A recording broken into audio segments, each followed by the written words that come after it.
व्यक्तिगत है। नींद बराबर नहीं आती, नींद बराबर नहीं आती है तो इसका माने एक ही आप जान लीजिए कि आपके शरीर में अगर वात बढ़ा हुआ है, वायु बढ़ी हुई है, तो अच्छी नींद कभी नहीं आएगी। तो इसके लिए बहुत सरल उपाय मैंने बताया था। रात को गाय का घी हल्का गर्म करके दोनों नाक में डाल के सोएं। गाय का घी हल्का गर्म करके जब वो तरल हो जाए उतना ही गर्म करें और एक एक बूंद दोनों नाक में डालें और हल्के से खींचें, ज्यादा तेज नहीं, बस इतना करेंगे अंदर चला जाएगा।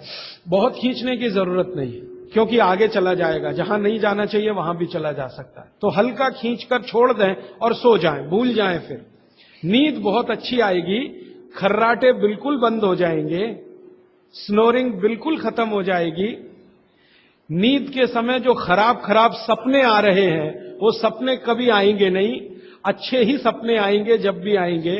रात में नींद कभी खुलेगी नहीं, 6 घंटे के पहले आप उठेंगे नहीं कम से कम। रात की नींद खुलने का एक वो तकलीफ आ गया ना, पेशाब आती है नींद खुल जाती है। घी डाल के सोएंगे तो रात को नींद कभी नहीं खुलेगी, 6, साढ़े 6, 7 घंटे के बाद ही खुले। और बच्चों को तो जरूर करें, इससे और एक फायदा होगा, स्मरण शक्ति बढ़ेगी। ठीक है, तो अब एक ही कागज पर ये 3 प्रश्न थे, तीनों उत्तर दे दिए। अब आगे जिस कागज में ये प्रश्न आएंगे उत्तर नहीं दूंगा। अभी है हाई ब्लड प्रेशर, रक्त का ऊंचा दबाव, अस्थमा, पेट की कब्जी, और इसमें भी फिर आ गया है त्वचा का कालापन, वो मैं उत्तर दे चुका हूं। अब मैं आ जाता हूं ब्लड प्रेशर हाई है। वैसे तो ब्लड प्रेशर हाई और लो होना ये काल्पनिक चीज है, कभी बाद में चर्चा करूंगा, लेकिन अगर आपके मन में बैठ गई है तो इतना ही जान लीजिए कि आपको जब लग रहा है और डॉक्टर को ही कह रहा है कि आपका बीपी हाई है, तो समझ लीजिए, इसको भागवती जी दूसरे सूत्र में कहते हैं कि रक्त की अम्लता बढ़ी हुई है, एसिडिटी बढ़ी हुई है। अब रक्त में अम्लता है तो अम्लता को खत्म करने के लिए क्षारीय चीज खाएं, क्षार चीज खाएं, क्षार। अब क्षार वाली चीजें क्या है? सबसे अच्छी क्षार की चीज है मेथी, सब्जी के रूप में भी और दाने के रूप में मेथी। दूसरी क्षार वाली चीज है, आप में से जैन है तो वो नहीं खाएंगे, लेकिन जो जैन नहीं है उनको बता देता हूं, गाजर। तीसरी क्षार वाली चीज है कोई भी ऐसा फल जिसमें रस नहीं है, कोई भी ऐसा फल जिसमें रस नहीं है। सेब ये क्षारीय है, केला ये क्षारीय है, अमरूद ये क्षारीय है। कोई भी ऐसे फल याद रहेगा आपको जिसमें रस नहीं है, ये सब क्षारीय है। सब्जियों में पालक क्षारीय है, बैंगन क्षारीय है। आलू के बारे में कहते हैं ना अम्लीय ना क्षारीय, वो बीच का है। तो जो सब्जियां आपको क्षारीय हैं और जो मसाले माने औषधियां क्षारीय, इनका उपयोग करें तो अम्लता अपने आप कम होगी, तो ब्लड प्रेशर कम होगा, तो ट्राइग्लिसराइड कम होगा, मोटापा भी कम होगा, सब कुछ कम होगा आपका। तो हमेशा याद रखें। तो मेथी दाने का उपयोग मैंने बता दिया है, पानी में डाल के रात को छोड़ दें, सुबह उठकर दाना चबा के खाएं, पीछे से पानी पिए। गाजर का उपयोग बता दिया, कद्दूकस में घिसें, गाजर ले लें और वो कद्दूकस की गाजर को खा लें। और क्षारीय चीज मेथी की सब्जी रोज खाएं, पालक की सब्जी रोज खाएं। हरे पत्ते की कोई भी सब्जी क्षारीय होती है, हरे पत्ते की कोई भी सब्जी क्षारीय होगी, और फल जिसमें रस नहीं है वो सब क्षारीय होंगे। बस याद इतना ही रखें। तो आप अगर उपयोग करेंगे तो हाई ब्लड प्रेशर तो जाएगा ही, उसके साथ ब्लड कोलेस्ट्रॉल कम रहेगा, ट्राइग्लिसराइड कम रहेगा, मोटापा कम होगा, पेट आपका कम होगा, और उसके अंत में हार्ट अटैक आएगा नहीं। ब्लॉकेज भी है तो निकल जाए। और एक क्षारीय चीज मैं भूल गया बताना, लौकी, दूधी। सब्जियों में सबसे ज्यादा क्षारीय कोई चीज है तो दूधी, माने लौकी ज्यादा खाएं, दूधी ज्यादा खाएं, और उसका रस भी पिए, कच्ची दूधी का तो और अच्छा है। जितने भी हाई बीपी के मरीज हैं उनके। अस्थमा, अस्थमा भी जो एक बीमारी है ना, वो वायु के प्रकोप की बीमारी है। तो अस्थमा ज्यादा है तो इसके लिए जो मैं बहुत बार बोल चुका हूं, फिर बोल रहा हूं, दालचीनी ये क्षारीय है, दालचीनी का उपयोग करें शहद के साथ। शहद क्षारीय है तो दालचीनी, शहद। शहद नहीं ले सकते तो गुड़।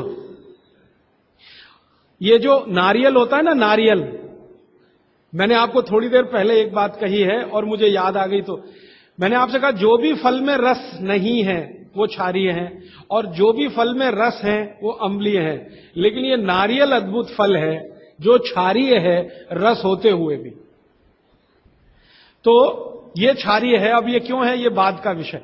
तो आप अगर अस्थमा से शिकार हैं, दमा के शिकार हैं, तो नियमित रूप से नारियल खाइए, हरा नारियल खाइए, कच्चा नारियल जिसको कहा जाता है, चबा चबा के खाइए।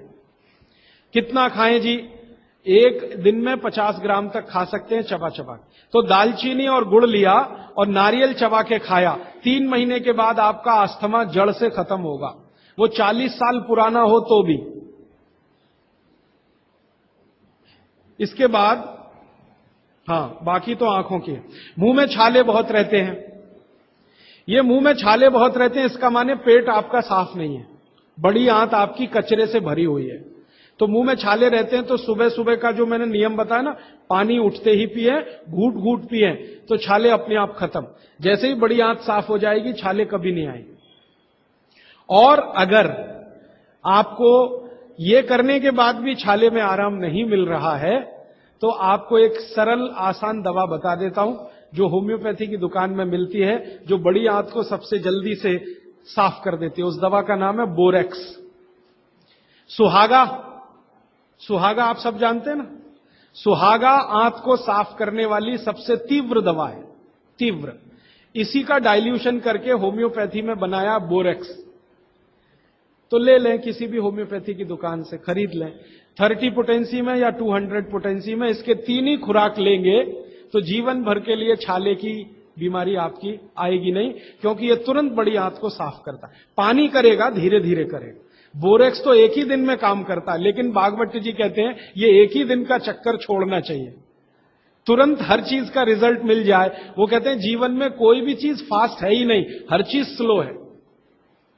तो कोशिश करिए पानी से ठीक करें, और अगर आप बहुत परेशान हैं तभी बोरेक्स का इस्तेमाल करें। और ये दवा हमेशा पानी में डाल के लें, 1 बूंद डाल दें पानी में और उस पानी के 3 हिस्से करके उसको पी लें। 1 कप पानी हो, आधा कप पानी हो, चौथाई कप पानी हो। अभी आगे का एक प्रश्न। अच्छा, गाय के मूत्र के बारे में मैंने आपसे कहा था, तो उस पर प्रश्न आए हैं 4-5।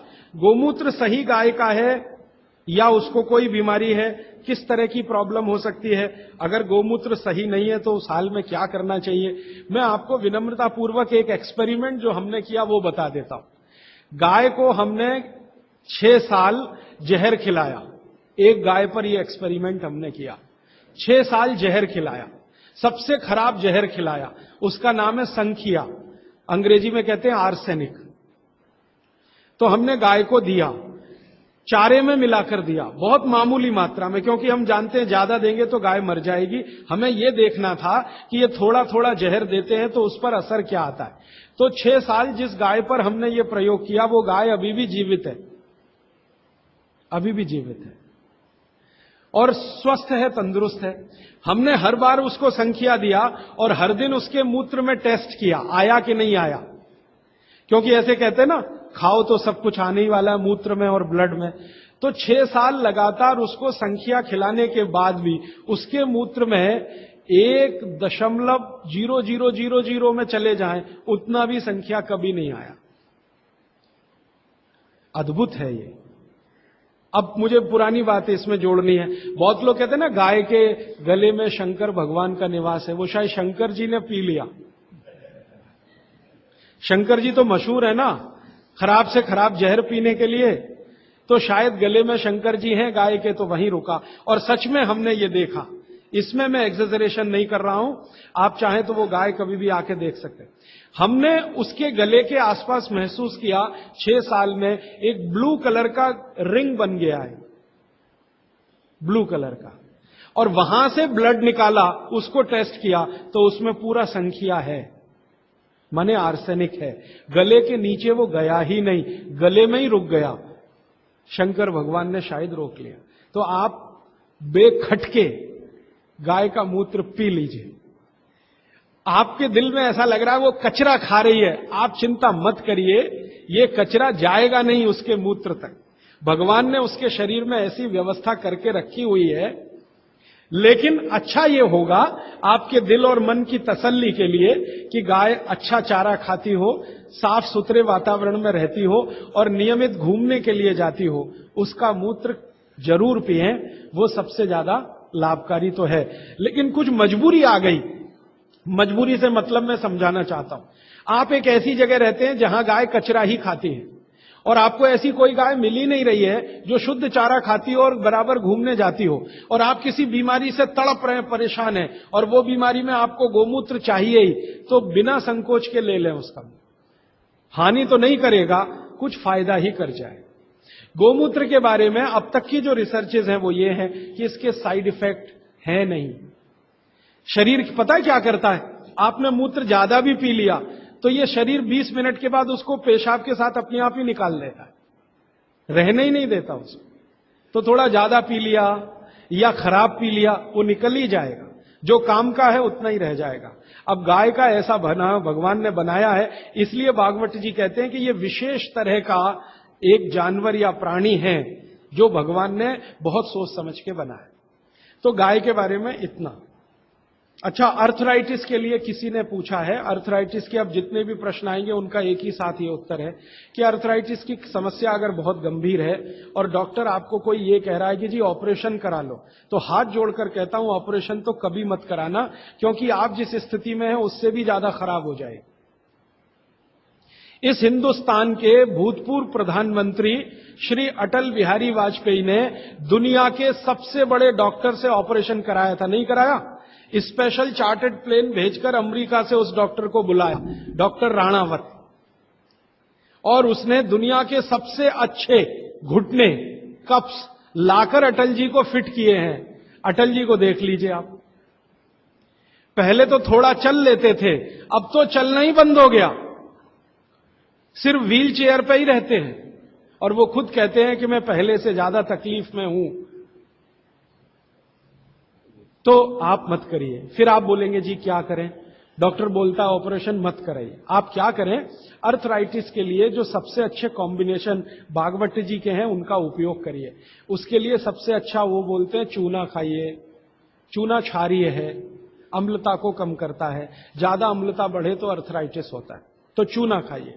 खाने का तरीका मैंने बता दिया, दही में, छाछ में, पानी में, जूस में, और एक दिन में अर्थराइटिस के पेशेंट 2 ग्राम खा सकते हैं, स्वस्थ आदमी तो 1 ही ग्राम खाए। चूना खाइए, मेथी दाना लीजिए, क्षारीय है। और सबसे क्षारीय चीज जो है वो है हार सिंगार का पेड़। हार सिंगार देखा है? परिजात हार सिंगार, छोटा सफेद रंग का एक फूल आता है और केसरिया डंडी होती है। सफेद फूल और केसरिया डंडी, बहुत तेज खुशबू है, रात को ही खिलता है। रात रानी भी कुछ लोग कहते हैं, हार सिंगार कहते हैं। ये पेड़ के जो पत्ते हैं वो ब्रह्मांड में सबसे ज्यादा क्षारीय माने जाते हैं, जो भी औषधियां। तो इसके पत्ते कहीं भी मिल जाएं, 4-5 पत्ते पीसिए, पीसकर पानी में डालिए, खूब उबालिए। पानी इतना उबालिए कि थोड़ा कम हो जाए, आधा रह जाए, फिर ठंडा कर लीजिए। फिर वही पानी चाय की तरह से चुस्कियां ले लेकर सवेरे खाली पेट पीजिए। मैंने ये देखा है, गंभीर से गंभीर अर्थराइटिस पेशेंट को हफ्ते 10 दिन में ही रिलीफ कर देता है। तो ये कहीं भी मिल जाए, नहीं मिले तो हार सिंगार का पौधा गुड़वांचरी में है, तो आप थोड़े पौधे बंटवा दीजिए, सब अपने घर में लगा लें, गमले में हो जाता है, आसान है। और कुछ खाली स्पेस है तो जरूर, क्यों, ये हर घर में रहे पेड़। कारण क्या है कि आज अर्थराइटिस ही सबसे ज्यादा तकलीफ दे रहा है लोगों। सुगंधी तो आएगी, नींद अच्छी देगा। जहां आपका बेडरूम है उसके पीछे जरूर लगा लीजिए, और उसका पत्ता आपको अर्थराइटिस से मुक्ति देगा। और दोनों तरह की अर्थराइटिस, रूमेटिड और ऑस्टियो, दोनों ही खत्म होती है इस हार सिंगार के पत्ते से। आइसक्रीम कब खा सकते हैं? कभी भी नहीं, कभी भी नहीं। और अगर आइसक्रीम खा ही रहे हैं, आप कहते हैं जी मन नहीं मानता, स्वाद है और मुंह को लग गया है, अब क्या, तो इसका एक उपाय बता देता हूं। आइसक्रीम खाइए और पीछे से गर्म पानी में घी मिला के पी लीजिए, तो जो कुछ भी तकलीफ वो करने वाली है उससे आप बच जाएंगे। ना खाएं तो सबसे अच्छा, दालचीनी सौंठ का काढ़ा ये लोग जरूर पिए, जिनको अस्थमा है, जिनको अर्थराइटिस है, माने वायु के रोग हैं, वो दालचीनी का काढ़ा जरूर पिए, गुड़ मिला के। मूंगफली और तिल जरूर खाएं। भगवान की दी हुई तिल दुनिया की सबसे अद्भुत वस्तु है। मैं तो आपको कहता हूं, जिंदगी भर मोटापे से बचना है, हार्ट अटैक से बचना है, आपको अर्थराइटिस से बचना है, तो रोज खाने के बाद तिल खाएं चबा चबा के। काला तिल मिले तो बहुत अच्छा, नहीं तो सफेद ही खाएं। और आप जहां रहते हैं यहां के लिए तो बहुत ही अच्छा, मद्रास जैसे एरिया के लिए। एसिडिटी कम करने के लिए क्या करें? अम्लीय चीज ना खाएं, क्षारीय चीज ज्यादा खाएं, एसिडिटी कम होगी। और पानी घूट घूट पिए, 1-1.5 घंटे के बाद पिए, सुबह उठते ही पानी पिए, एसिडिटी सबसे पहले खत्म होगी। और आखिरी दवा जो सबसे प्रभावी है, जिनको भी एसिडिटी की बहुत तकलीफ है, खाने के बाद ये जो अजवाइन है ना, अजवाइन, इसको भूने तवे पे और थोड़ा काला नमक मिला के ले लें। मिश्री का सेवन बहुत अच्छा है, चीनी से बहुत अच्छा, लेकिन गुड़ से थोड़ा कम अच्छा। मिश्री चीनी की तुलना में तो बहुत अच्छी है और गुड़ से कुछ कम अच्छी है। तो चीनी छोड़ रहे हैं तो मिश्री पे चले जाइए, मिश्री छोड़कर गुड़ पे आ जाइए। हाँ, एक किसी ने सवाल पूछा है कि आप कौन सी जगह पे परमानेंट मिलते? मैं परमानेंट कहीं नहीं मिलता। लोग जो है ना, मुझे कहते हैं कि राजीव दीक्षित रेल आश्रमी है, माने हर दिन ज्यादा से ज्यादा मैं रेल में मिलता हूं। तो परमानेंट मिलने के लिए एक केंद्र है, आपको उसका पता किताब में है, वो आप ले लीजिए, फोन नंबर। वहां आप कोई भी चिट्ठी भेजेंगे, मैं जहां भी रहता हूं मेरे पास आ जाती है। और ईमेल करेंगे तो मैं हर जगह खोल खोल के मेरा मेल बॉक्स चेक करता रहता हूं। तो वो पता जो वर्धा सेवाग्राम का है, भारत पीठम, 10 जोतवानी लेआउट, सेवाग्राम रोड, सेवाग्राम, जिला वर्धा, महाराष्ट्र, ये मेरा परमानेंट केंद्र है। वहां आप पत्र भेज सकते हैं, फोन भी कर सकते। वहां फोन कभी भी करें तो पता चल जाएगा मैं कहां हूं। और मेरा मोबाइल नंबर आप सबको मैं चाहूं तो लिखा देता हूं, 9422903599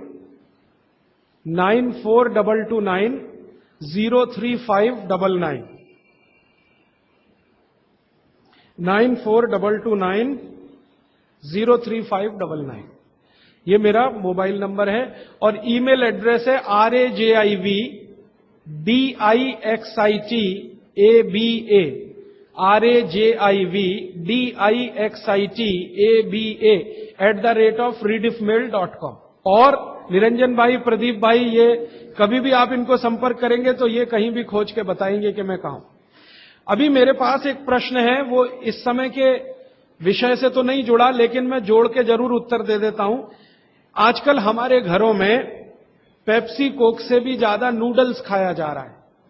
पेप्सी कोक कम हुआ है पिछले 2-3 साल में, अच्छा हुआ, नूडल्स खाया जा रहा है। तो नूडल्स के बारे में आपको एक जानकारी दे दूं कि सबसे खराब वस्तु अगर खाने की कोई हो सकती है, कचरे में कचरा, तो वो यही है नूडल्स।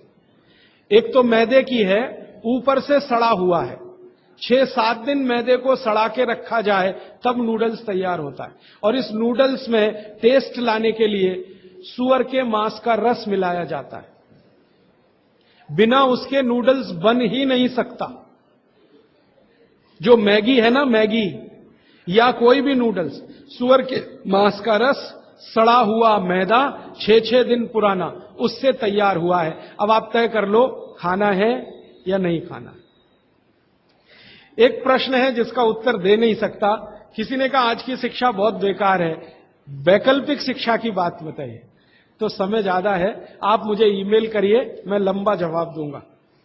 गाय का घी कान नाक में डालने के लिए मैंने बोला था, तो वो उत्तर दे चुका हूं, फिर रिपीट इसलिए कर रहा हूं कि गलती ना करें।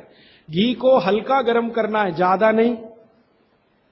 गाय का घी नाक में डालने के लिए हमेशा हल्का गर्म करना है, ज्यादा नहीं। और एक ही बूंद एक नाक में, दूसरी बूंद दूसरी नाक। हां, एक बहुत अच्छा सवाल है, दैनिक जीवन में कौन सा नमक खाएं? सबसे अच्छा सेंधा नमक खाएं। और इसको याद ऐसे रखें, पत्थर वाला नमक खाएं। यह समुद्र के पानी का नमक कम से कम खाएं। पत्थर वाला नमक एक तो सेंधा नमक है, दूसरा नमक है जो काला नमक है, ये आप ज्यादा उपयोग करें। मेरा तो कहना है कि आज से ही घर में नमक तो तुरंत बदल दें, बदलते ही आपको असर दिखाई दे जाएगा। आपको जो तकलीफ है ना ब्लड प्रेशर की, अर्थराइटिस की, ये नमक बदलने से ही बहुत आराम दे देगी आप। तो सेंधा ही नमक। किसी ने कहा है कि गोमूत्र अर्क लेने में पहले दिन खराब लगा, 3 दिन खराब लगेगा, 3 दिन, चौथे दिन से अच्छा लगेगा। तो छोड़े नहीं उसको, एक दिन खराब लगा छोड़िए मत, दूसरे दिन भी लीजिए, तीसरे। गोमूत्र अर्क है ना तो 1 चम्मच से ज्यादा मत लीजिए, और गोमूत्र प्योर है तो आधा कप लीजिए। किसी को प्रश्न है कि दिन भर नींद आती रहती है, क्या करें? वैसे तो नींद आए तो अच्छा है, लेकिन दिन भर नींद आए तो अच्छा नहीं है, तो क्या करें? इसका मतलब यह है कि आपके शरीर में एक क्षार बहुत कम है, और ये वही क्षार है जो आपको सबसे ज्यादा मिलता है चूने से। जिनको दिन भर नींद आती है वो चूना खाएं, मट्ठे में मिला के, छाछ में मिला के। नारियल का तेल बालों में जरूर लगाएं। किसी ने पूछा है, लगाएं? जरूर लगाएं। नारियल का तेल आप खा भी सकते हैं, क्योंकि आप चेन्नई में रहते हैं। अगर आप पटना में रहेंगे तो नहीं खा सकते नारियल का तेल, चेन्नई में रहते हैं तो जरूर खा सकते। मालिश करना चाहें जरूर करें। डायबिटीज के लिए क्या करें? डायबिटीज का जो सबसे अच्छा उपाय मैंने बताया था, मेथी दाना और त्रिफला चूर्ण। त्रिफला चूर्ण माने हरदे, बहेड़ा, आंवला, 1, 2, 3 अनुपात वाला त्रिफला चूर्ण 1 चम्मच, मेथी दाना 1 चम्मच, दोनों मिलाकर गर्म पानी में रात को रख दें। सवेरे उठकर इस पानी को पी लें और उसमें जो कुछ है चबा के खा लें। 3-4 महीने नियमित करेंगे, ब्लड शुगर नॉर्मल आने की पूरी संभावना है। और नहीं आए 3-4 महीने में ब्लड शुगर नॉर्मल, तो एक मुझे ईमेल जरूर करें या फोन करें। शुगर खाना नहीं खाना, चीनी बिल्कुल बंद कर दीजिए, क्योंकि यही अकेली चीज है जो पचती नहीं आसानी से। बाकी चीनी छोड़कर कुछ भी खाइए। पथरी अगर है शरीर में, और थायराइड, थायराइड का सबसे अच्छा उपाय है धनिया पत्ता है ना, धनिया पत्ता, इसकी चटनी, धनिया पत्ते की चटनी बनाइए, पानी में मिला के पी जाइए, पानी गुनगुना रहे। कितनी चटनी? 1 चम्मच चटनी, उसमें कुछ डालिए मत, नमक मिर्ची कुछ मसाला नहीं, खाली धनिया पत्ते की चटनी। और जब तक धनिया मिल रहा है तो ये हरे पत्ते की चटनी, धनिया मिलना बंद हो जाए तो सूखा धनिया। ये धनिया जो है ना थायराइड की सबसे अच्छी दवा मानी जाती है। पथरी, पथरी जिसको भी है वो चूना कभी ना खाएं, ये याद रखें। कहीं भी शरीर में पथरी है तो चूना कभी ना खाएं। तो फिर क्या खाएं? एक दवा है पत्थर तोड़ दवा, क्या बोलते हैं आप उसको? पाखंड भेद। शोभाकांत जी के यहां वो दवा है पाखंड भेद, कहीं भी मिल जाएगा। तो आप इसका काढ़ा बना के पिए। ये जो पाखंड वेद है ना, इसका काढ़ा पानी में डाल के उबाल के, और ये दवा आसानी से होम्योपैथी में उपलब्ध है। और इसी दवा का होम्योपैथिक नाम है बर्बेरिस, बर्बेरिस वल्गेरिस। पाखंड वेद का बॉटेनिकल नाम है बर्बेरिस वल्गेरिस। ये किसी भी होम्योपैथी की दुकान में मिलेगा। वो पूछेगा कैसे दूं, तो कहना मदर टिंचर में दो। ये कोई भी घर में रखिए आप, बिल्कुल निसंकोच इस्तेमाल कर सकते हैं, साइड इफेक्ट कुछ नहीं है इस दवा का। बर्बेरिस वल्गेरिस मदर टिंचर ऐसा बोलिए। तो ये हल्के गुलाबी रंग की होगी, डार्क कलर की भी हो सकती है। इसकी 10-10 बूंदें 1/4 कप पानी में डालकर दिन में 3-4 बार पिलाएं। 1 महीने 1.25 महीने में सारी पथरी टूटकर निकल जाएगी। और नहीं तो पाखंड वेद जो दवा मिले आयुर्वेद की, उसका काढ़ा बना के 15-20 दिन ले लें। काढ़ा जल्दी तोड़ता है पत्थर को, बर्बेरिस को समय ज्यादा लगता है। पानी में चूना मिला के पी सकते हैं, जरूर पीजिए, पथरी वाले नहीं। दांतों का दर्द, दांतों के दर्द की सबसे अच्छी दवा है लौंग। लौंग इस्तेमाल करिए, लौंग का तेल इस्तेमाल करिए। और दांतों में दर्द हो ही नहीं तो थोड़ा थोड़ा चूना खाते रहिए। और दांतों में दर्द हो ही नहीं तो दातुन करते रहिए, दंत मंजन करते रहिए, पेस्ट बंद कर दीजिए। हां, अभी एक जरूरी प्रश्न आया, शराब और गुटखा छोड़ने के लिए क्या करें?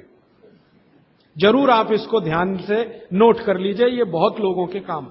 शराब, गुटखा, तंबाकू, सिगरेट और बीड़ी, ये 5 बुराइयां व्यसन के रूप में हमारे घरों में आई हैं और देश का सर्वनाश किया है। इनके बचने के लिए बहुत अच्छा है, संकल्प शक्ति से बचें तो अच्छा है। भागवत जी कहते हैं किसी भी व्यसन से बाहर आना हो तो संकल्प शक्ति के साथ आइए। तो अच्छा, नहीं है संकल्प शक्ति तो दवा का उपयोग करें। तो क्या दवाएं हैं आपके पास? सबसे अच्छी दवा है शुद्ध गाय का मूत्र, अर्क नहीं, शुद्ध गाय का मूत्र। दूसरी दवा आपके घर में है अदरक या सौंठ। जिनको शराब से छुड़ाना है, बाहर निकालना है, उनको अदरक और सौंठ ज्यादा खिलवाइए, रस पिलवाइए अदरक का, सौंठ का काढ़ा बना के दीजिए, गुड़ मिला के दे सकते हैं सौंठ का काढ़ा बना के, और गोमूत्र पीने को बोलिए। नियमित रूप से अगर आधा कप भी गोमूत्र पिया तो 1.25 महीने में शराब छूट जाती है। शराब जो पीते हैं, बीड़ी सिगरेट जो पीते हैं, उनके शरीर में एक केमिकल बढ़ जाता है, उसका नाम है सल्फर। और सल्फर को कम करने के लिए सल्फर ही चाहिए। आयुर्वेद में कहा है ना कि विष को विष मारता है, तो सल्फर बढ़ता है। तो सल्फर कम करने के लिए बाहर से सल्फर चाहिए, और बाहर का सबसे अच्छा सल्फर गोमूत्र में है। सर्दी जुकाम, सर्दी जुकाम ज्यादा है, बार बार है, सबसे अच्छी दवा है। आप अगर बच्चों के लिए ले रहे हैं तो कफ दूर करना है उनका, कफ नाशक सबसे अच्छी दवा मैंने पहले दिन बताई थी, शहद है। दूसरी शहद नहीं लेते तो गुड़ है, तो बच्चों को गुड़ दीजिए ज्यादा। एक उनको चूना भी दे सकते हैं, चूना कफ का भी नाश करता है, वात का तो करता ही है, कफ का भी करता है, तो चूना दे सकते हैं। गाय का घी नाक में डाल सकते हैं। हल्दी जबरदस्त कफ नाशक है, तो दूध में हल्दी मिलाकर दीजिए, और दूध हल्दी थोड़ा घी मिलाएं तो और भी अच्छा कॉम्बिनेशन है। तो जिनको सर्दी जुकाम बार बार होते हैं उसके लिए। पित्त बढ़ा है तो क्या करें? देशी गाय का घी खाइए। देशी गाय का घी गरम गरम पानी में डालकर पिए तो सब पित्त को शांत करेगा। और दूसरी चीज मैंने पहले बता दी है, अजवाइन और काला नमक, ये भी पित्त बढ़े तो शांत करेगा उसको। एक मेरे पास डिफिकल्ट केस है, ये मुझे व्यक्तिगत रूप से मिले। कोई एक महिला है, उसकी लंबाई लगातार बढ़ रही है, ये मुझे शाम को मिले 4 बजे। बाल उड़ गए तो क्या करें, बाल कम हो गए तो क्या करें, बाल झड़ रहे हैं तो क्या करें? तीनों में एक उपाय है, दही को तांबे के बर्तन में रखें, 5-6 दिन खूब खट्टा हो जाए, हरा हरा हो जाए, तो इसको बालों में मालिश करें। 1 घंटे के बाद बालों को शीकाकाई से धोएं। हफ्ते में 1 दिन जरूर करें। त्रिफला शहद और गुड़ के साथ सबसे अच्छा है, गुड़ के साथ सुबह खाएं, और दूसरा चाहे तो शहद के साथ भी खाएं।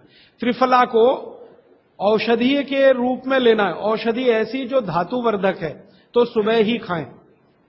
और त्रिफला को रेचक के रूप में लेना है, माने पेट साफ करे, तो रात को ही खाएं सोने के पहले।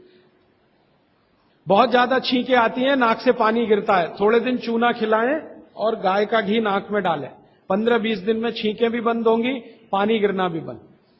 केवड़ा डालकर जल पी सकते हैं क्या गर्मियों में? केवड़ा एक होता है ना आयुर्वेदिक औषधि है, केवड़ा डाला हुआ जल सिर्फ गर्मियों में, मार्च, अप्रैल, मई, जून, बारिश जैसे ही शुरू हो केवड़ा वाला जल बंद कर दीजिए। केवड़ा और एक होता खस, ये दोनों मिलाया हुआ जल गर्मियों में। अर्जुन की छाल लेने का समय सवेरे का, काढ़ा बनाकर दूध में नहीं तो पानी में, शक्कर नहीं मिलाएं उसमें, गुड़ मिलाएं, अर्जुन की छाल। टॉन्सिलाइटिस की रेमेडी, टॉन्सिल्स की सबसे अच्छी रेमेडी हल्दी, हल्दी का दूध बच्चों को रात को पिलाएं, टॉन्सिल नहीं होगा। पिपरमेंट के बारे में किसी ने पूछा है, आप शाम को 4 बजे मिले, मैं थोड़ा विस्तार से बता दूं। यूरिक एसिड अगर शरीर में जमा है तो मैंने आपसे बार बार कहा है क्षारीय चीजें ज्यादा खाएं, एसिड निकल जाएगा। सबसे अच्छी क्षारीय चीज गोमूत्र पी लें, यूरिक एसिड एकदम साफ कर देता है गोमूत्र, लेकिन प्योर गोमूत्र। उड़द की दाल दालों का राजा है, बिल्कुल सही है, लेकिन दही के साथ नहीं। खाली उड़द की दाल खाइए, दालों का राजा है, बिल्कुल सही बात है, दही के साथ नहीं, दही के साथ ये जहर है। सुबह दूध पी सकते हैं, मैंने मना किया है, सुबह जूस पीना है, दोपहर को छाछ और रात को दूध, लेकिन पीना ही है अगर तो आंवले के साथ पिए, ना पिए तो अच्छा, सुबह का दूध ही पीना है तो आंवले के साथ। मोटापा कम करने के लिए उपाय बता दीजिए, आप लिख लीजिए इसको, नहीं तो याद कर लीजिए। जिनको भी मोटापा कम करना, उनको क्षारीय चीजें ज्यादा खानी है, तो मैंने आपसे कहा गाजर खाइए, गाजर नहीं खा सकते, दूध ही खाइए। अब खाएं कैसे? गाजर को कद्दूकस में घिसिए और उसके लच्छे बनेंगे। फिर थोड़ी एक और क्षारीय चीज आपको आजकल उपलब्ध है, सेब। सेब पूरा क्षारीय होता है, तो सेब को कद्दूकस में घिसिए, दोनों बराबर मात्रा में मिला के सुबह पेट भर के खा लीजिए। 3 महीने लगातार खाइए। फिर अगले 3 महीने इसको बैलेंस करने के लिए आंवला खा लीजिए। आंवला 2-3 आंवला रोज मुरब्बे के रूप में या क्या। फिर 3 महीने आंवला हुआ, फिर वापस इस गाजर और इस पे आ जाइए। तो साल भर अगर आप करेंगे तो बहुत आराम से 1/3 वजन तो आपका घट ही जाएगा। हो सकता है किसी का आधा भी हो जाए। ह्यूमन यूरिन के बारे में आपने पूछा, मैंने पहले ही बताया, अगर आप शाकाहारी हैं तो अपने मूत्र का भी इस्तेमाल कर सकते हैं, लेकिन गोमूत्र उससे हमेशा बेहतर है। बच्चे पेशाब करते हैं बिस्तर में, इसके लिए क्या करना? खजूर खिलाइए। खजूर छोटे छोटे टुकड़े काटकर बच्चों को खजूर दूध में डालकर, छोटे छोटे टुकड़े दूध में डालकर उबालिए, खूब उबल जाए, फिर वो दूध पिलाइए, खजूर खिलाइए, तो रात का बिस्तर का पेशाब उनका बंद हो जाए। वो एक प्रश्न है, वो कब्जियत से जुड़ा हुआ है। वो ये कहते हैं कि जल्दी से संडास उतरती नहीं है, क्या करें?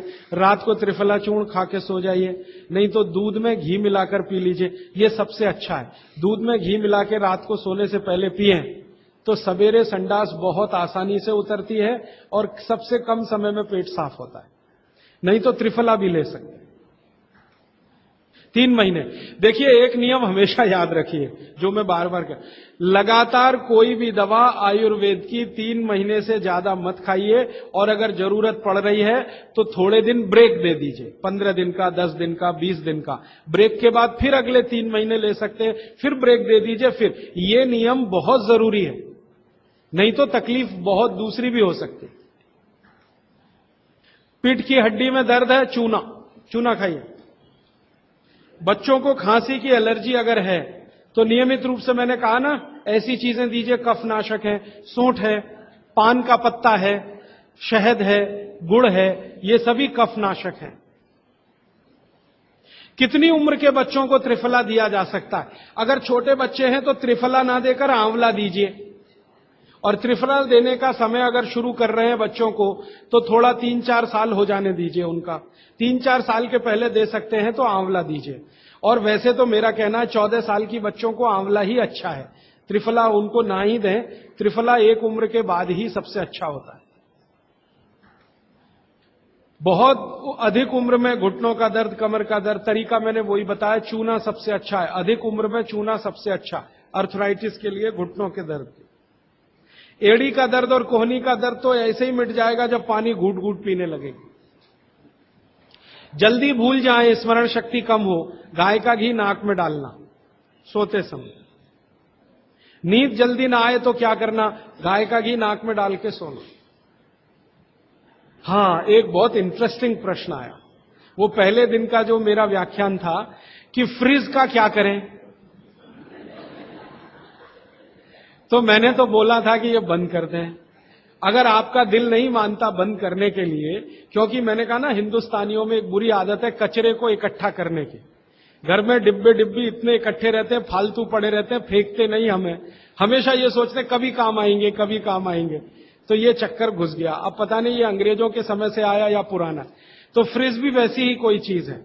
तो एक बहन ने या किसी ने सवाल ये लिख के भेजा है कि फ्रिज में से हमने सब्जी निकाल के 48 मिनट रख दी, तो अब उपयोग कर सकते हैं? हां, कर सकते हैं। उसको शायद ये बात अच्छे से समझ में आई। वो 48 मिनट का जो किस्सा मैंने बताया ना, तो वो चाहती नहीं है कि फ्रिज घर के बाहर जाए, किसी तरह इसका उपयोग होता रहे।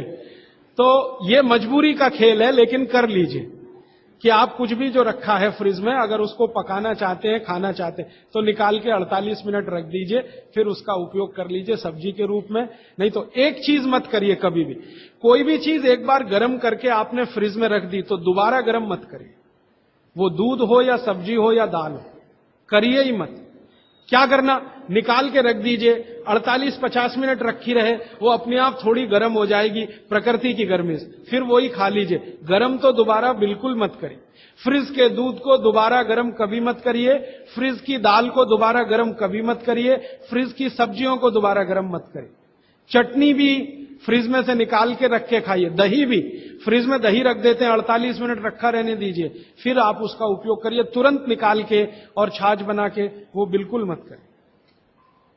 मेवा खाना चाहिए कि नहीं? सूखा मेवा जरूर खाइए, ड्राई फ्रूट्स आप जरूर खाइए, लेकिन जो ड्राई फ्रूट्स आपके लिए अनुकूल हैं, आप जहां रहते हैं वहां के हिसाब से मैं कह रहा हूं। सबसे अच्छा बादाम आपके अनुकूल है, आपके अनुकूल काजू नहीं है।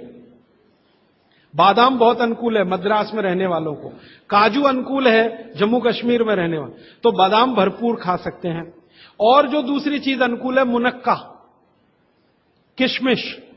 किशमिश और मुनक्के में थोड़ा अंतर है, बड़ी किशमिश को मुनक्का, तो मुनक्का और किशमिश ये आपके बहुत अनुकूल है। बादाम आपके बहुत अनुकूल है। मखाना, मखाना 50-50 है, ज्यादा अनुकूल तो बिहार उत्तर प्रदेश वालों को है, और थोड़ा चले तो झारखंड वालों को। आपके लिए 50-50, ना बहुत प्रतिकूल है ना बहुत अनुकूल है, बीच का है। और बाकी जो अखरोट वगैरह हैं ये आपके अनुकूल नहीं। अखरोट खाना चाहिए हमेशा ठंड में रहने वाले लोगों को, आपके लिए अखरोट बिल्कुल अनुकूल नहीं। और ड्राई फ्रूट्स क्या खाते हैं आप? चिरौंजी, चिरौंजी क्या कहते हैं उसको? जो चिरौंजी है वो आपके लिए अनुकूल है, चेन्नई के आसपास के लोगों के लिए अनुकूल है, वो आप खा सकते हैं। और ड्राई फ्रूट शायद इसके आगे हैं, हां केसर। केसर अगर आप खाएं, वैसे तो औषधि है, ड्राई फ्रूट नहीं, लेकिन ये 3 महीने के आगे नहीं खा सकते, नवंबर, दिसंबर, जनवरी, और दूध में मिला के। मिश्री, पिस्ता, पिस्ता 50-50 है। अंजीर बहुत अनुकूल है सिर्फ एक ही किस्म के लोगों के लिए।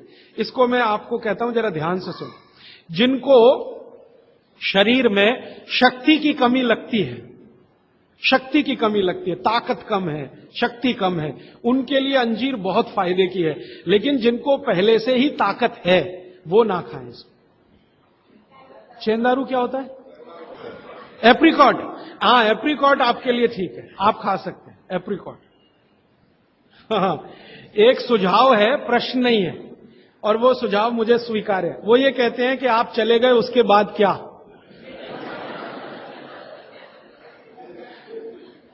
तो उसके बाद ये व्यवस्था या अभियान या ये बातें या ये ज्ञान सतत निरंतर चलता रहे, इसके लिए आपकी मेरी एक छोटी सी कोई एक एडजस्टमेंट हो जाए तो बहुत अच्छा। मैं ये चाहता हूं कि जो कुछ मैंने सीखा वो आप सीख लो।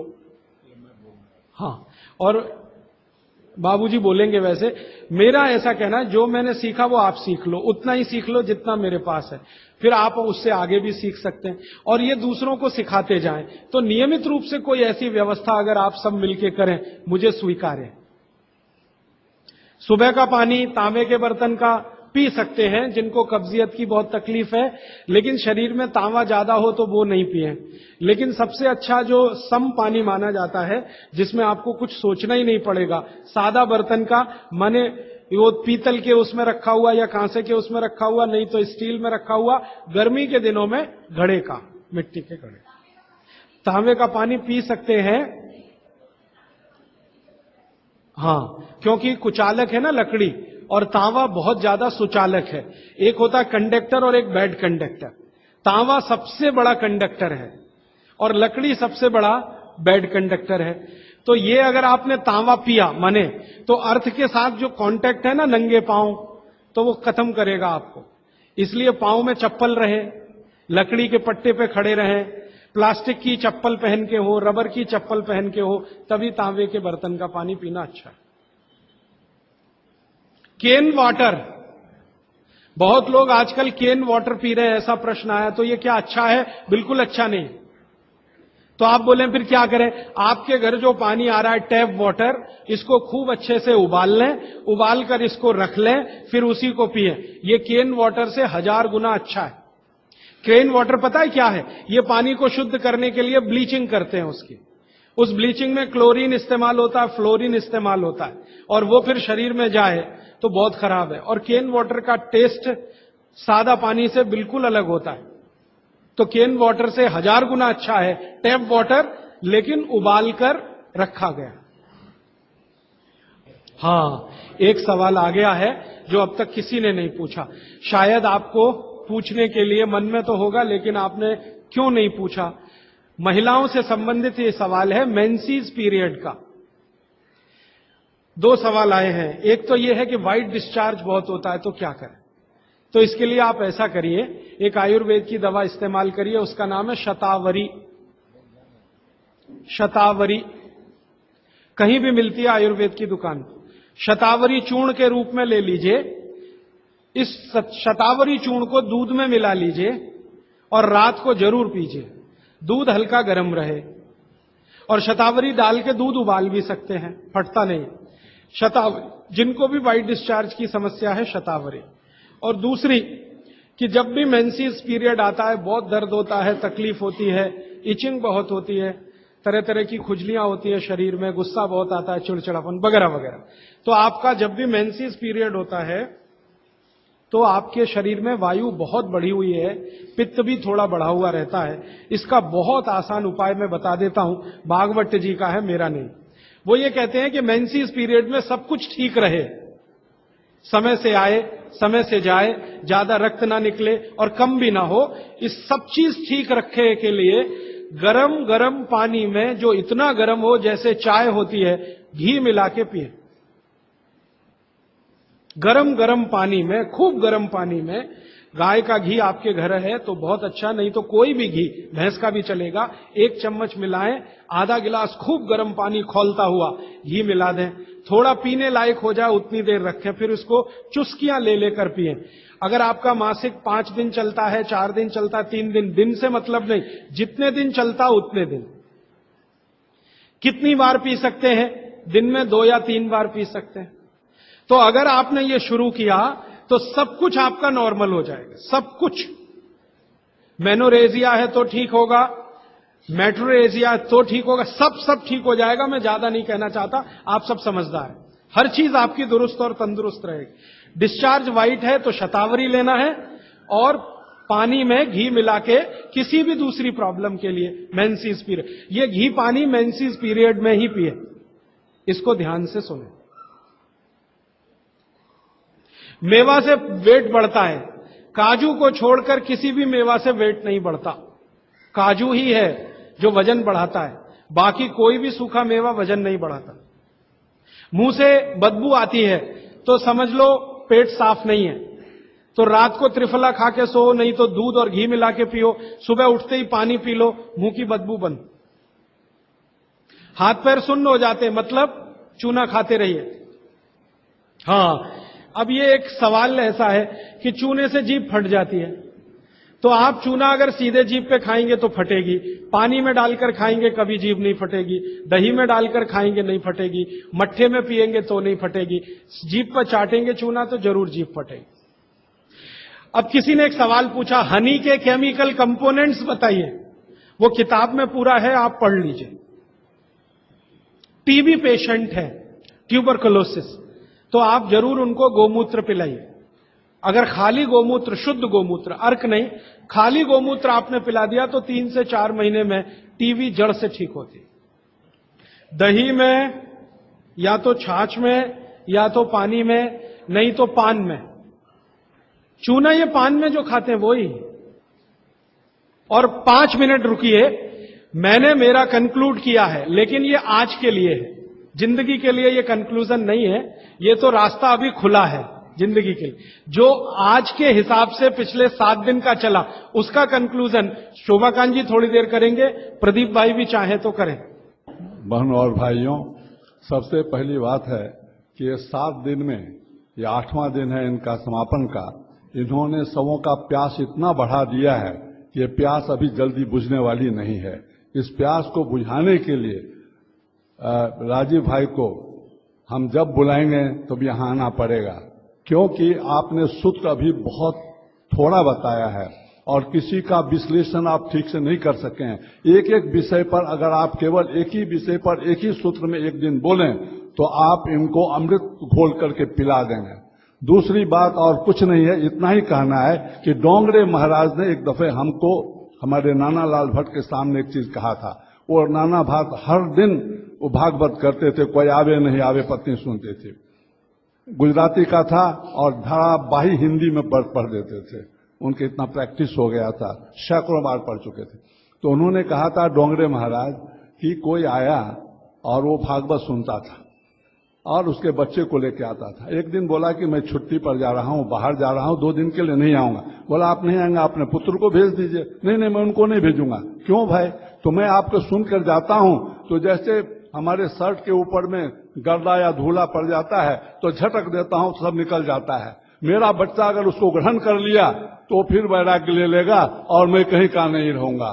तो बहनों और भाइयों, एक बात याद रखिए, इनका वो वैराग्य नहीं है, यह आपके स्वास्थ्य के प्रति है, और ये स्वास्थ्य के प्रति है। अगर जिए तो दुख से क्यों जिए, सुख से जिए। आप जो कुछ भी कर रहे हैं, कमाते हैं, करते हैं, खाते हैं, पीते हैं, केवल सुख और शांति के लिए। लेकिन आप भूल जाते हैं कि आपकी जो साधन है, आप जो करने की तरीका है, जो आपको मालूम नहीं है। मेरे जैसे जो 80 साल के हो रहे हैं, मुझे इतना ज्ञान ही नहीं था किस तरह पानी पीना, किस तरह खाना, क्या करना। और आप लोगों में कितने कोई ज्ञान है मुझे पता नहीं, हो सकता है आप ज्ञानी होंगे। लेकिन याद रखिए, इन्होंने जितना विश्लेषण किया है, एक शब्द का भी बहुत कम विश्लेषण किया है समय के अभाव में। सबसे बड़ी बात है कि इतना बजे जाना है इनको, और का 10 बजे इनका आराधना भवन में कार्यक्रम है। इसके बाद इनका कार्यक्रम भर दिन के लिए है। और आप ताजुब करिएगा कि ये जैसे सुई चलती है घड़ी की, इसी तरह यहाँ जब से आए हैं सुबह से लेकर शाम तक इसी तरह नाचते रहते हैं, तो घूमते रहते हैं। इनकी एनर्जी भगवान ने इतना दिया है कि जितना खर्च करते बढ़ जाता है। हमारे पटवारी भाई कहते थे, जितना दान दोगे उतना तुम्हारा जो भरा हुआ कटोरा है, जितना छलकेगा उतना ही कटोरा भरेगा। इसी तरह हमारे ये हैं, जितना ये देते हैं उससे ज्यादा इनके पास आ रहा है। और हम बहुत शुक्रगुजार हैं राजीव भाई का, जो इन्होंने पहली बार ये पढ़ करके 6 साल से अध्ययन करने के बाद इन्होंने कहीं नहीं दिया। जिस तरह आजादी बचाओ आंदोलन के लिए ये आए, और आपको ताज्जुब होगा कि एक दिन के हमारे नोटिस में हॉल खचाखच भर जाता था। आज यहाँ, कल वहाँ, परसों वहाँ, ये चलता रहा और बड़े सक्सेसफुल रहा इनका वो कार्यक्रम और उस की यात्रा। आज पहली बार इन्होंने 6 महीना पहले बोला कि हमने इतना अध्ययन किया है, अगर आप चाहें तो उसका उपयोग कर सकते हैं। हमारे प्रदीप भाई तुरंत बोला कि नहीं तो फिर आ जाइए, और बहुत कोशिश के साथ एक दिन पहले तक प्रदीप भाई और प्रदीप के जितने दोस्त हैं, ये विजय फैमिली, सज्जन राज और रमेश जी और ये जितने भी हमारे मेंबर्स हैं, मिलाप जी वगैरह, इन लोगों ने कहा कि कल क्या होगा। अरे भाई एक काम करो, सब आदमी 10-10, 20-20 आदमी को पकड़ के लाओ। ये आज इनका व्याख्यान है। माने एक दिन रात के पहले इन्होंने व्याख्या किया, सब आदमी 20-20 को पकड़ लेगा, 70 आदमी 100 आदमी हो जाएंगे। मुझे लेकिन विश्वास था, मैं हमेशा कहता था राजीव भाई आएंगे तो खुद छा जाएंगे, एक दफे सुनेंगे लोग तो खुद छा जाएंगे इसको कहना। और आप देख रहे हैं कि किसी दिन ये हॉल का एक सीट खाली नहीं रहता है, बल्कि कुर्सी नहीं है तो बाहर से सुनते हैं। ये राजीव भाई का है और पहली बार इन्होंने इसको व्याख्या किया। और मुझे अब इनको कहना है, और देखेंगे ये कि अब ये हर स्टेट में, हर गांव, हर डिस्ट्रिक्ट में इनको लोग बुलाएंगे सुनने के लिए। क्यों? आज सबसे जरा जरूरी है स्वास्थ्य, और स्वास्थ्य लोगों का दिन दिन जा रहा है। दूसरी बात एक और है कि ये एक बात हमेशा रखिए, आना जाना सब इनके अपने तल्ले हैं, किसी से कोई डिमांड कहीं नहीं करते हैं। आज 7 दिन से मेरे साथ हैं, कभी अहमदाबाद से, कभी राजकोट से, कभी मध्य प्रदेश से, कभी दिल्ली से, कभी यहाँ से, कभी वहाँ से, कि हमको इतना। तो ये कहते हैं हम 15 दिन यहाँ हैं, 15 दिन वहाँ हैं, 2 महीना का कोई गुजर नहीं है। फिर हमारे एक विजय भाई हैं, उन्होंने, पद्म सागर जी महाराज हैं, तो उन्होंने कहा कि हमको 23 तारीख को आपको आना है, वहां पर इस पर भाषण देना है। इन्होंने देखा और कहा कि हाँ उस रोज खाली है, तो जहां है वहां से फिर जाएंगे। जैसे कल 2 भाषण था इनका बम्बई में, एक तो था सब्जी वाले का, जो रिलायंस चला रहा है इस सब का। आपको ताज्जुब होगा कि वडाला में सब्जी मार्केट में 10,000 आदमी, और किसी पॉलिटिकल पार्टी को वो मंच पर नहीं आने दिया। कहा कोई पॉलिटिकल पार्टी, आप हमारे नेता बन जाएंगे आज बोल के, और कल किसी पार्टी में आप घुस जाएंगे, इसीलिए मैं किसी को नहीं आने नहीं दूंगा। और वो कहता है राजीव भाई को कि राजीव भाई आप नहीं बदलेंगे, आप हमारा प्रेसिडेंट बन जाइए, चेयरमैन बन जाइए। बड़ी इन्होंने कहा भाई मैं तो सब्जी वाला नहीं हूं, ये नहीं होने नहीं, तो किसी और को अपने में से बना लो। बड़ा बन तो जाएंगे, लेकिन कब उनकी जब ख्याति हो जाएगी, कल किसी पार्टी में घुस जाएंगे। इसके बाद इसी तरह राजीव भाई को हम फिर बुलाएंगे और हम कोशिश करेंगे कि 1-7 दिन रहे, 1 महीना ये रहें तो हमको बहुत कुछ दे सकते हैं, हमारे शरीर को स्वस्थ बना सकते हैं। और इनके चिरायु हम सतयुग नहीं करेंगे, क्योंकि शतायु नहीं कहेंगे, क्योंकि गांधी जी को बिनोबा जी ने पत्र लिखा उनके जन्मदिन पर कि आप शतायु हो।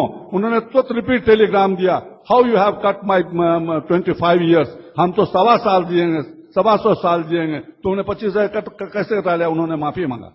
इसीलिए मैं ऐसा कहता हूं, लेकिन जब तक ये स्वस्थ से जिएंगे, क्योंकि इनमें सब कुछ है। और कभी ना तो सिर में दर्द देखा मैंने, जब कभी देखा इतना हेक्टिक होते हुए भी इतना प्रसन्नचित, कभी उद्वेलित नहीं हुए देखा, कभी गुस्सा नहीं देखा, कभी कुछ भी नहीं। मैं बैठा हूं, क्वेश्चन के आंसर वो कर रहे हैं और हम कह रहे हैं आपको 10 बजे जाना है, आप जरा शॉर्ट कीजिए, और ये शॉर्ट नहीं कर सके। क्यों? ईमानदारी के साथ आपके क्वेश्चन का इन्होंने जवाब दिया है। इसीलिए आप लोग दुआ मनाइए राजीव भाई के लिए, हमेशा स्वस्थ रहें और इसी तरह अपने अमृत को घोल घोल के केवल चेन्नई वासी नहीं, हमारे भारतवासी और देश सबको पिलाते रहें और सबको सुखी रखें। इसके साथ मेरी हार्दिक, मेरे बेटे के जैसे हैं, मैं इनको हमेशा आशीर्वाद दिया हूं, हमेशा देता रहूंगा। और ये वही काम करें, क्योंकि लोग अपने लिए जीता है। एक दफे जयप्रकाश जी ने हम कहा हमको ये सब काम नहीं होगा, उन्होंने कहा तब कुत्ते बनोगे? क्यों? तो कुत्ता अपने लिए जीता है, मनुष्य दूसरे के लिए जीता है। तो ये हमारे राजीव भाई हैं जो दूसरे के लिए ही जीते हैं, अपने लिए नहीं जीते हैं। दूसरी बात, अगर आपकी साधन अच्छी नहीं होगी तो आपका साध्य वो भी खराब हो जाएगा। इसलिए साधन के लिए इन्होंने कल कितना बार कह चुका है, और मैं तो इसका प्रत्यक्ष प्रमाण मानता हूं, मैं इनका गवाह हूं। इन्होंने कभी 1 पैसा कहा नहीं शोभाकांत जी हमको दीजिए, करा दीजिए, कभी नहीं। और ये जो खादी उदी जितना आता है, ये यही इसी से जो आता है। जैसे जयप्रकाश को किसी ने 1.25 लाख रुपया दिया बॉम्बे में, 1.25 लाख रुपया हर महीना देंगे। कहा क्यों? तो आपको वहां पर खाने पीने का नहीं, मेरा ऑफिस तो कोई और चला रहा है, इसलिए खाने पीने का मैं पैसा जब आपके घर आऊंगा खाऊंगा, लेकिन मैं अगर अपने घर में रहूंगा, अपना पैसा तो कहां से आते जानते हैं? हम जो किताब लिखते हैं उससे जो रॉयल्टी आता है उसी के बीच में हम खाते ही रहते हैं, दूसरे का पैसा नहीं खाएंगे। ये है हमारे राजीव भाई आदर्श। अगर जितना कूट कूट के इनमें भरा हुआ है, देशभक्ति, लोगों के लिए उनके एक में कष्ट, इतना कूट कूट के भराया है कि किस तरह मनुष्य सुखी रहें, किस तरह देश स्वस्थ हो, किस तरह देश की राजनीति बदले। उसमें एक बात याद रखिएगा, अभी ये बॉम्बे अमेरिका जाने वाले हैं, उक्रेन है, वो एक डॉक्यूमेंट मिल गया, तो मद्रास में ही इसका योग हम लोगों को कहेंगे और यहीं से ये बम फोड़ेंगे। बम, ये कौन बम है? ऐसा बम है जो कि शांति लाएगा, लोगों को सिखाएगा कि हम कहां थे, हमारे ये पॉलिटिशियनों ने हमको कहां रख दिया है। अगर चुप हो गए, अगर इनको अच्छा डॉक्यूमेंट नहीं मिला, तो कुछ वर्षों के बाद देखिएगा कि हिंदुस्तान जाता है। प्रफुल्ल भाई जरा आपसे एक है, अच्छा आइए, आपसे जा निकल, ये लोग चले जाएंगे, आप इनके साथ में तो 5 मिनट के लिए आप रुकिएगा। क्योंकि प्रफुल्ल भाई जितना हमको मदद दिया है, दूसरे कहने पर कि आप जैसे 1 बजे से 5 बजे तक इनको देखने का समय है, और 5 बजे के बदले में 5:30 बज जाता है, कभी 100, कभी 125, कभी 60, कभी 70। तो ये तो देखते हैं तो बहुत अच्छी तरह देखते हैं। जब तक सुनेंगे ठीक से नहीं, जब तक जवाब नहीं देंगे तो समय बहुत हो जाता है और समय पार कर जाता है। तो दूसरे को जो रूम दिए रहते हैं वो उनको कुदेरता है, उनको करता है आप क्यों नहीं। तो प्रफुल्ल भाई सबके समावेश में हमारे साथ जो हम लोगों को साथ दिया और जिस तरह उन्होंने किया, इसलिए उनका निवेदन है एक बार ऊपर आए। प्रफुल्ल भाई 1-2 मिनट के लिए आप इनको आशीर्वाद देने के लिए ऊपर आए, और कुछ नहीं, आशीर्वाद देने के लिए ऊपर आए। हाँ आइए, आपके प्रेसिडेंट साहब आके दे चुके हैं, अब आप सेक्रेटरी साहब हैं और हर एक शरीर का तले व एक हैं, लेकिन आप जो हैं सो आप हृदय हैं। आप आइए इस संस्था की, दीजिए उनको आशीर्वाद।